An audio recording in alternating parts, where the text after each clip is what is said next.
Flint മാക്സിലേക്ക് ഏവർക്കും സ്വാഗതം.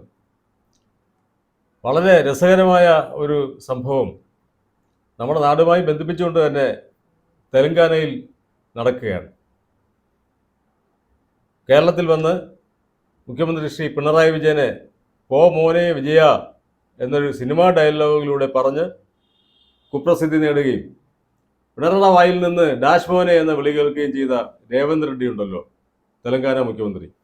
അദ്ദേഹം ഇപ്പോൾ നാട്ടിൽ വെള്ളം കുടിക്കുകയാണ്. എന്താണ് വെള്ളം കുടിക്കാനുള്ള കാരണം എന്നുള്ളതിനെ കുറിച്ചൊക്കെ എന്നോടൊപ്പമുള്ള EP അനിൽ വിശദീകരിക്കും. എന്താണ് അനിൽ അദ്ദേഹം വെള്ളം കുടിക്കാനുള്ള കാരണം? അദ്ദേഹം 2023 ഡിസംബറിൽ മുതൽ നടപ്പാക്കിയ മഹാലക്ഷ്മി ഫ്രീ ട്രാൻസ്പോർട്ട് സ്കീം. അത് നമുക്ക് വളരെ പെട്ടെന്ന് ഇനി മനസ്സിലാകാൻ പോകുന്നത്, തെലങ്കാനയിലെ സ്ത്രീകൾക്കെല്ലാം അവിടുത്തെ transport corporation bus service free ആയി അനുവദിക്കുന്നു എന്ന് പ്രഖ്യാപിക്കുന്നു. നടപ്പാക്കി 2023 ഡിസംബർ 9 തന്നെ നടപ്പാക്കുകയും ചെയ്തു.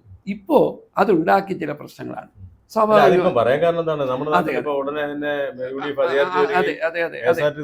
സൗജന്യ യാത്ര അനുവദിക്കുകയും ചെയ്യുമ്പോ ഇവിടെ ഇങ്ങനെ ഉണ്ടാകുമോ? അല്ലെ, വാക്ക് കൊടുത്താൽ ചെയ്യാതിരിക്കും. പിന്നെ ഗ്യാരണ്ടി കൊടുത്താൽ കൊടുക്കാതിരിക്കും നോക്കില്ലല്ലോ. അത് മാത്രമല്ല, നാട്ടുകാർ വെറുതെ വിടില്ല. അത് കോൺഗ്രസ്സുകാരായാലും വെറുതെ വിടില്ല. നമുക്ക് കേരളത്തിലെ ട്രാൻസ്പോർട്ട് സർവീസിൽ സ്ത്രീകൾക്ക് സൗജന്യ യാത്ര കൊടുക്കണമേ എന്നാരും അഭ്യർത്ഥിച്ചതല്ല. ശ്രീ രാഹുൽ ഗാന്ധിക്ക് നാട്ടിൽ വന്നിട്ട് വളരെ പ്രധാനമായി പ്രഖ്യാപിച്ച ഒരു കാര്യമാണ്. രാഹുൽ ഗാന്ധിക്ക് നടപ്പാക്കിയില്ലെങ്കിൽ കേരളത്തിൽ വരാൻ പറ്റുമോ? ഒരിക്കലില്ല. അത് വളരെ ബുദ്ധിമുട്ടാണ്. അത് വരട്ടെ. ഇപ്പൊ ഇവിടെ ഈ കഥകൾ കേൾക്കുമ്പോഴാണ് അതിലേക്ക് നമ്മൾ ഉത്കണ്ഠ ഉണ്ടാക്കുന്നത്. അതെ, കർണാടകത്തിൽ സംഭവിച്ചുകൊണ്ടിരുന്നത് അതിനേക്കാൾ രൂക്ഷമായി തെലങ്കാനയിൽ സംഭവിച്ചു. ഇതാണ് സംഭവം. നമുക്ക് കേരളത്തിന്റെ ട്രാൻസ്പോർട്ട് മേഖലയിൽ KSRTCയുടെ ബസ്സുകളുടെ ഏതാണ്ട് ഇരട്ടിയോളം, ഏതാണ്ട് 9,000 മുതൽ 10,000-ഓളം ബസ്സുകൾ സ്വന്തമായിട്ടുള്ള തെലങ്കാന ട്രാൻസ്പോർട്ട് കോർപ്പറേഷൻ ഏതാണ്ട് 42,000-ഓളം തൊഴിലാളികൾ പണിയെടുക്കുന്നു. അവരുടെ വേതന വർധനവിനും മറ്റും ആനുകൂല്യങ്ങൾക്കും വേണ്ടി ചൊവ്വാഴ്ച മുതൽ പണിമുടക്കിക്കൊണ്ടിരിക്കുകയാണ്. അതിലൊരു തൊഴിലാളി പെട്രോൾ ഒഴിച്ച് ആത്മഹത്യ ചെയ്തു. അതോടെയാണ് ശ്രദ്ധിക്കപ്പെടുന്നത്. എന്താണ് വിഷയം? ഈ നാട്ടിലെ പാവപ്പെട്ട KSRTCക്കാരാകെ വലിയ പ്രശ്നമാണ്. എന്താണ് വിഷയം? തെലങ്കാന സംസ്ഥാനത്തെ ഈ പറയുന്ന സൗജന്യമായ യാത്ര അനുവദിച്ചതിലൂടെ ഒരു ദിവസം ഏതാണ്ട് 35 ലക്ഷം സ്ത്രീകൾ ബസ്സിൽ കയറി അവരുടെ ജോലി സ്ഥലത്തൊക്കെ പോകുന്നുണ്ട്. വലിയ കാര്യമാണ്. അതുവഴി മാത്രമല്ല, ഞാൻ അടുത്തിടെ എൻ്റെ ഒരു സുഹൃത്ത് പറഞ്ഞ ഒരു തമാശയുണ്ട്. ഈ മാസത്തിലൊരു ദിവസം അമ്പലത്തിൽ പോകുന്ന സ്ത്രീകളുണ്ട്. അവർ ഇനി എല്ലാ ആഴ്ചയിലും അമ്പലത്തിൽ പോകും. പുറകെ കഴിയുമ്പോഴത്തേക്ക് അവർ എല്ലാ ദിവസവും അമ്പലത്തിൽ പോകും. ഇവിടുന്ന് മൂകാംബി വരെ പോകണമെങ്കിൽ കേരളത്തിനകത്ത് KSRTC മൂകാംബി സർവീസ് വേണമെങ്കിൽ നിർത്തി വെക്കുമായിരിക്കും. എന്നിട്ട് അതിർത്തി വരെ പോകുന്നുണ്ടാക്കുമായിരിക്കും. എന്നാൽ തന്നെയും അതെ, ഇവിടുന്ന് ഏതാണ്ട് തിരുവനന്തപുരത്ത് ഏതാണ്ട് 550 കിലോമീറ്റർ ഉണ്ട്. ഇപ്പോഴത്തെ കണക്കനുസരിച്ച് ഏതാണ്ട് 800 രൂപയോളം മിനിമം ഒരു ദിവസം പോകുമായിരിക്കും അല്ലേ വിഷയം. ഓക്കെ, പോകുമ്പോ എന്നുള്ളതല്ല, ഇവിടെ പോയ വിഷയമാണ് നമ്മൾ പറയുന്നത്. എന്ന് വെച്ചാൽ തെലങ്കാന ട്രാൻസ്പോർട്ട് കോർപ്പറേഷന് സർക്കാർ ഈ പറയുന്ന ആനുകൂല്യങ്ങളൊക്കെ പ്രഖ്യാപിച്ചപ്പോൾ ഇവർ ഇപ്പൊ കൊടുക്കാനുള്ളത് 4,070 കോടി രൂപയാണ്. 4,070 കോടി രൂപ ബാധ്യത ഉണ്ടാകാനുള്ള ഒരു കാരണം, ഒരു മാസം ഏതാണ്ട് 310 മുതൽ 350 കോടി രൂപയോളം ഈ ബാധ്യത ഉണ്ടാകുന്ന തരത്തിലാണ് ഈ സൗജന്യ യാത്രകളൊക്കെ സർക്കാർ പ്രഖ്യാപിച്ചത്. അങ്ങനെ സർക്കാർ പ്രഖ്യാപിച്ചിട്ടുണ്ടെങ്കിൽ സർക്കാർ അത് കൊടുക്കാൻ ബാധ്യസ്ഥമാണ്. കൃത്യമായത് ഇല്ല. നോക്കൂ, 4,070 കോടി രൂപ കൂടി കൊടുത്താലേ ട്രാൻസ്പോർട്ട് കോർപ്പറേഷന് സ്വാഭാവികം മുന്നോട്ട് പോകാൻ കഴിയും. ഭൂരിപക്ഷം ബസ്സുകളും ഇവിടെ കട്ടപ്പുറത്താണ്.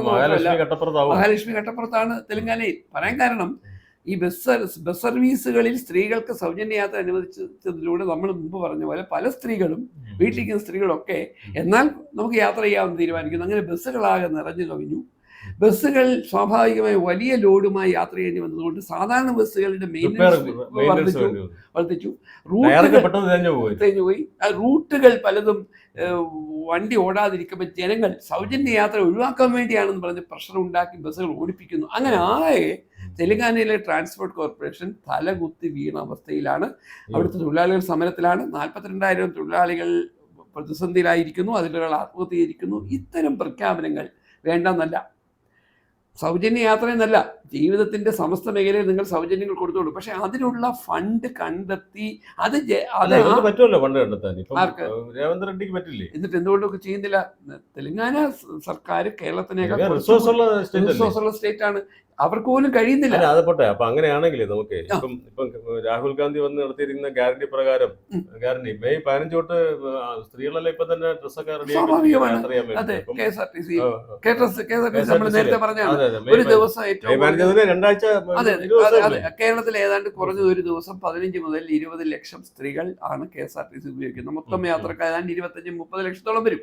ഏകദേശം പകുതി യാത്രക്കാർ. ബസ്സുകാരെ അറിയാലോ ഇപ്പൊ അതെ. 90% സീറ്റുകൾ അതെ, സ്ത്രീകളെ. അതെ, ന്യായമാണ്. സ്ത്രീകൾ ഒരു സീറ്റിൽ ഇരുന്ന് ഓരോ സീറ്റിലും ഓരോ സ്ത്രീ ഇരിക്കും. പിന്നെ പുരുഷന്മാർക്ക് ഇരിക്കാൻ പറ്റാത്തതുകൊണ്ട് ഫലത്തിൽ അല്ല അതവർക്ക് വേണമെങ്കിൽ കൂടെ ഇരിക്കാം, അതിലൊന്നും കുഴപ്പമായിട്ടില്ല, തോന്നുന്നില്ല, അതൊന്നും വലിയ പ്രശ്നമില്ല. ഇപ്പൊ നിങ്ങൾ ബുദ്ധിമുട്ടുണ്ടാകരുത്, ഇരിക്കാം, അതൊക്കെ പക്ഷെ നമ്മള് ഇത്രയും പുരോഗമനമുള്ള ഈ നാട്ടില് ഒരു സ്ത്രീയുടെ അടുത്തിരുന്ന് കഴിഞ്ഞാൽ ചിലപ്പോൾ ചീത്ത കേൾക്കേണ്ടി വരും. അത് നമുക്ക് നോക്കാം, അതെന്തായാലും നമുക്ക് ചർച്ചയിലൂടെ പരിഹരിക്കാം. പക്ഷെ പ്രശ്നം കേരളത്തിൽ ഇത് നടപ്പാക്കുമ്പോൾ ഒരു ദിവസം ഏതാണ്ട് 5 കോടി രൂപ വീതം നിലവിൽ സർക്കാർ കൊടുക്കുന്നത് കൂടാതെ KSRTC കൊടുത്താൽ ഇത് മുന്നോട്ട് പോകാൻ കഴിയും. നിലവിൽ നമ്മൾ പറഞ്ഞിട്ടുണ്ടല്ലോ 1200 കോടി രൂപയാണ് സംസ്ഥാന സർക്കാർ KSRTC കൊടുക്കുന്നത്. അപ്പൊ അതിന്റെ കൂടെ ദിവസം 5 കോടി വെച്ച് 1800 കോടി രൂപ വീതം കൂടി കൊടുത്താൽ മാത്രമേ കേരളത്തിൽ സൗജന്യ യാത്ര നടപ്പാക്കാൻ കഴിയൂ. ഇവിടെ തെലുങ്കാന എന്ന സമ്പന്ന സംസ്ഥാനം, കർണാടകയിൽ അതിനേക്കാൾ വലിയ പ്രതിസന്ധി.